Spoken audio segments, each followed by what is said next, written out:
About 8 years ago, I was driving from the outer suburbs to Melbourne along the Monash Freeway, which is one of the main freeways.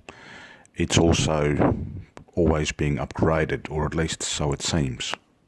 As the population grows and the car volumes and truck volumes grow, they had to widen it, and by the time they widen it, then it's almost time to do it again. So it just seems to be in a constant state of roadworks. So I could see this car that was up ahead and it totally stopped. And it was holding up all the trucks and everything in my lane. The cars were going really slow because of the roadworks and because of this guy that was blocking the lane. And I could see up ahead there was basically a lane that had been blocked off for roadworks. And so I decided to pull over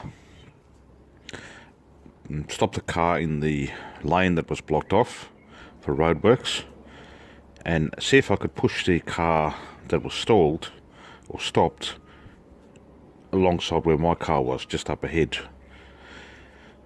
So I walked up to the car, and to my surprise there was a little person, which is another way of saying a dwarf. And I thought, that's different. And so I asked him, why can't you move your car? What's wrong with it? Now this was a manual car, so it had a clutch. And maybe that was his first mistake. Maybe he should have got an automatic car. Maybe that would have made it a bit easier. Anyway, he said no, he just, he couldn't get it into neutral. I couldn't push it because he couldn't even get into neutral. Cars driven by little people often have these extenders on their pedals.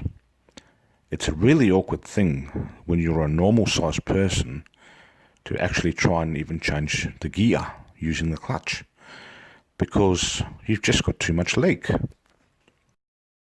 Eventually I did it, but I looked a bit like this, and that was a really different day. I eventually got my knee out of my face so that I could push the clutch down, put the car into neutral, and then move him out of the way and then continue on my way.